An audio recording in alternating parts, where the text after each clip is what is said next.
Համաձայնեցված է պայմանագիրը, իմ մոտ է տպավորությունը։ Պարզաբանյան ընդդիմությունն ասում է, որ սա միակողմանի զիջումների մասին է, կապիտուլյացիոն հաստատվում է, ոնց կմեկնաբանեք սա։ Դե բայց ընդդիմությունը երկու բան կա ասելու, առաջին հերթին ընդդիմությունը այդ տեքստը տեսել է, որ այդպես բան է ասում։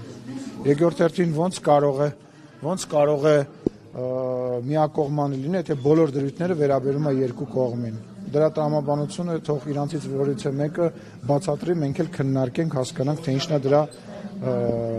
միակողմանի զիջում։ Եթե գրած է երկուսի համար, չգիտեմ, դա աբսուրդ է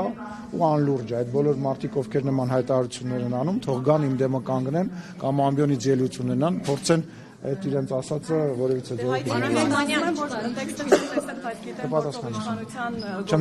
Իրենք ասում են տեքստը դեռ չի հրապարակվել, բայց ծանոթ են գործող իշխանության այսպես ասած ձեռագրին, իսկ դա կապիտուլյացիաների մասին է։ Պատիվ ունեմ դաշնակցության մասին։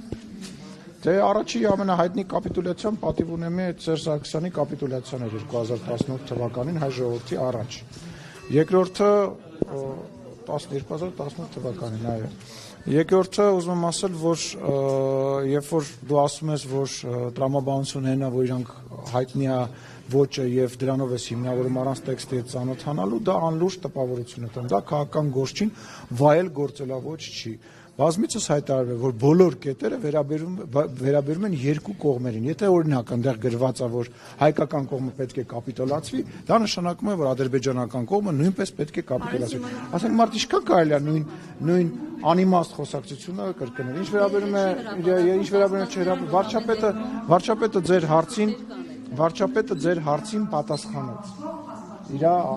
հարցազրույցի ժամանակ, որ այդ փաստաթուղթը ունի երկու տեր եւ միակողմանի որևիցե բան անելը ճիշտ չի։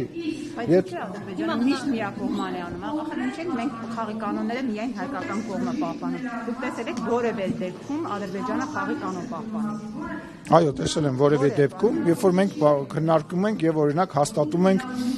երկու երկրների մեջ սահմանազատման եւ սահմանագծման հաստատուղթը եւ մեր ընդդիմությունը նաեւ դուք ինձ հարց եք տալի, ասում եք չի պահպանելու, չի ստորագրելու, դրանից մի ժամ հետո ստորագրում եք։ Բաց օրինակ է, թե օրինակ չի։ Դե բա ինչի եք հիմա բացարձակ ինչ որ ձևով բաներ ասում, հետո երկրորդը ձեզ ուրիշ բան ասեմ։ Հիմա եթե դիմացինը պայմանականորեն, եթե վատ բան է անում, այդ նշանակում է մենք էլ վատ։ Մենք մեր վարկը ունենք, մենք մեր դիրքը ունենք։ Դուք տեսեք ինչքան լրատվամիջոց կա Հայաստանի Հանրապետությունում, ինչքան ազատ է լրատվամիջոցները։ Հիմա ինչ որ երկրներում դա ազատ չի։ Օրինակ Ադրբեջանում ըստ Եվրոմիության չափանիշների խոսքի ազատությունը այդ աստիճանի չի։ Հիմա մենք էլ ասենք սկսենք իրանց հետ անվասայել։ Մենք մեր երկիրը ունենք։ Հայաստանի ինչ է բերել։ Լավ, Ադրբեջանը վարկանիշը ցածր է Հայաստանի համեմատ, բայց Հայաստանը այդ վարկանիշի շնորհիվ ինչ է շահում ընդհանրապես միջազգային հարցի տեսանկյունից։ Տեսեք, անվտանգություն է շահում, այն բանը, որ եվրոդիտորդները գալիս են եւ սահմանին անցկացնում են հսկողություն, այն բանը, որ միջազգային զեկույցներ ենք ունենում, այն բանը, որ Հայաստանի Հանրապետությանը օգնություն է տրամադրվում, այն բանը, որ Հայաստանի Հանրապետության հետ համագործակցություն է տեղի ունենում, բայց այդ ամեն ինչը դրա հաշվին է տեղի ունենում։ Կարող է մեր դուդուկից Իրանի եւ մեր սիրուն հայի աչերի համար այդ ամեն ինչը տեղի ունենում, հետո էլ բողոքում եք, ասում եք մեր վրա հարձակվեցին, աշխարհը ձեն չհանեց, բայց սխալ ենք մեզ պահել ինչ որ հարցերում, պատմության ընթացքում, կոնկրետ դեպք չեմ մատնանշում, հիմա ճիշտ ենք մեզ պահում եվրոպական ընտանիքի մարդու իրավունքների արժեքների, խոսքի ազատության արժեքների տրամաբանության մեջ ենք պահում, դրանից էլ եք բողոքում։ Ի՞նչն է դրանից բողոքելու պատճառն ու առիթը, ուզում եմ հասկանալ։ Բա ի՞նչն է։ Ասում ենք, որ եթե Ադրբեջանը ինչ որ խախտումներ անում է, ասենք բանակցային գործընթացում, ինչու է Հայաստանը սրբորեն պահում բոլոր կանոնները։ Նախ եւ առաջ եկեք այտենց վստահ չլինենք, որ բոլորի ընկալմամբ հայկական կողմը